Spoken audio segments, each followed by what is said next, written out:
Hi welcome back to my channel Anitha vlogs. ఇది last video పెట్టాను కదా, రాజస్థాన్లో జైసల్మేర్ గోల్డెన్ కోట అనేసి. దానికి ఇది కంటిన్యూస్ పార్ట్ అనమాట. పార్ట్ 1 అది పెట్టాను కదా, నేను లాంగ్ లెంత్ వీడియో 2 పార్ట్స్గా డివైడ్ చేశాను. సో దట్ మీకు చూడడానికి చాలా ఈజీగా ఉంటుంది. లాంగ్ వీడియో అంటే అంత టైం స్పెండ్ చేయలేదు కదా, అందుకని 10 minutes అలా పెట్టాను అనమాట. ఈ కంటిన్యూ వీడియో చూడండి, చాలా బాగుంటుంది. ఇక్కడ రాజుగారి గది ఉంది అంటే చూడ్డానికి వెళ్తున్నాం. రాజుగారి గది అనగానే నాకు మూవీ గుర్తొచ్చింది. కానీ ఇక్కడ రాజుగారి గదిలో అంటే తను ఏమేం వస్తువులు యూజ్ చేశారు, అప్పట్లో ఎలా ఉండేవాళ్ళు. ఆ డ్రెస్ చూస్తున్నారు కదా, అంత లావుగా అంత పెద్దగా ఉండేవారంట. నేనైతే అసలు నమ్మలేకపోతున్నాను. తన బెడ్, వాళ్ళు అన్నం తినే కంచము, అలాంటివన్నీ, తన చెప్పులు అవన్నీ అక్కడ ఉన్నాయి. ఇంత పెద్దగా ఉండే వాళ్ళు ఎక్స్ప్లెయిన్ చేస్తున్నట్టు నేను అస్సలు నమ్మలేకపోయాను. అంటే తన డ్రెస్ చూడండి అసలు ఎంత పెద్దగా ఉంది, తన బెడ్ ఏమో అంత చిన్నగా ఉందని అనుకుంటున్నారు కదా. సేమ్ నాకు అదే డౌట్ వచ్చింది.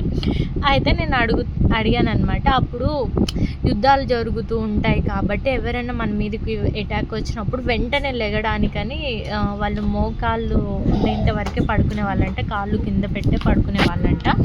నాకు ఆ డౌటే వచ్చింది. ఇంత చిన్న మంచం, అంత పెద్ద డ్రెస్, అది అసలు ఇది ఎలా అనుకుంటూ ఉంటే అతను అలా ఎక్స్ప్లెయిన్ చేశారనమాట. సో వాళ్ళు అలా ఉంటేనే తొందరగా అటాక్ చేయడానికి కుదురుతుందంట, అలా చెప్పారు అతను. ఇంకా మేము పైకి వచ్చేసినాము. పైకి వచ్చి లొకేషన్ చూస్తే వావ్, ఎంత బ్యూటిఫుల్గా ఉందో కదా. నాకు చాలా బాగా నచ్చింది. ఈ ప్లేస్ వదిలిపెట్టి వెళ్ళాలనిపించట్లేదు, అంత బాగుందన్నమాట. ఇక్కడ నుంచి నిల్చొని చూస్తే మొత్తం జైసల్మేర్ మొత్తం కనిపిస్తూ ఉంటుంది. ఇక్కడ నుంచి ఇవి చూస్తున్నారు కదా, ఇవన్నీ లోకల్ ఇల్లులు అవన్నీ అన్నమాట. ఇంకా ఇక్కడ గోల్డ్ కలర్లో కనిపించేదంతా ఈ గోల్డెన్ కోట, గోల్డెన్ ఫోర్ట్ అంటారు కదా, అదనమాట. చాలా బాగుంటుంది. నేను కొన్ని రీల్స్ తీపించుకుంటాను ఈయనతో. అలాగే ఇది ఇక్కడ మొత్తం చూసినారు కదా, ఇక్కడ నుంచి అటు వెళ్తే అంటే దూరంలో పాకిస్తాన్ బార్డర్ కూడా ఉందంట. మాకు గైడ్ అతను ఎక్స్ప్లెయిన్ చేశారనమాట. ఇదంతా చూస్తున్నారు కదా, ఎంత బాగుంది అసలు, చాలా బాగుంది.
ఇంకా ఇంటికైతే వెళ్తున్నాము, దిగి కిందికి వెళ్తున్నాము.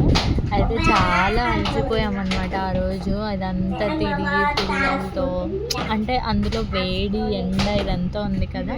ఇంకా మేము ఎలాగూ జోధ్పూర్ వెళ్తున్నాం, మళ్ళీ రాలేము అనేసి ఇంకా ఎట్లయినా సరే చూసేసి వెళ్దాము అనేసి వచ్చామన్నమాట. ఇంకా మళ్ళీ ప్లేస్కి వస్తామో రామో తెలీదు. హోప్స్ అయితే లేవు మళ్ళీ ఇంత దూరం వచ్చేంత. కానీ ఈ ఒక్కసారి చూసినా చాలు అనిపించే ప్లేస్లలో ఇది ది బెస్ట్ ప్లేస్ అన్నమాట. అసలు పైకి ఎక్కి మనం ఆ ప్లేస్ చూస్తుంటే ఎంత మంచిగా ఉంటుందో ఫీలింగ్, అది మాటల్లో చెప్పలేము, అంత బాగుంటుంది. అయితే పిల్లలు కూడా ఏమంత విసిగించలేదు, మంచిగా ఆడుకుంటూ వాళ్ళు కూడా మంచిగా ఎక్స్ప్లోర్ చేశారు మొత్తము. ఇదండి ఈ వీడియో. మీకు నచ్చినట్టయితే లైక్ చేయండి, సబ్స్క్రైబ్ చేసుకోండి. సబ్స్క్రైబ్ చేసుకోవడం వల్ల, లైక్ చేయడం వల్ల ఈ వీడియో ఇంకొంతమందికి రీచ్ అవ్వడానికి ఉపయోగపడుతుంది. అలాగే ఇంత టైం నాతో స్పెండ్ చేసినందుకు థ్యాంక్ యూ వెరీ మచ్.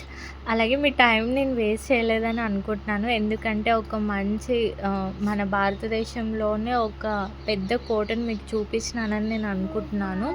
క్లియర్గా చూపించలేదు అని నేను అనుకుంటున్నాను. ఎందుకంటే మాకు అప్పటికే చాలా టైం అయింది, పిల్లలతో కొంచెం ఇబ్బందిగా ఉంటుంది అనేసి.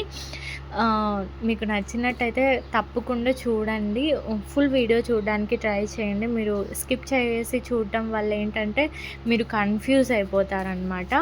ఇంకా మేమైతే ఇంటికి వెళ్తున్నాము. Thank you so much for watching this video. Do subscribe. Bye.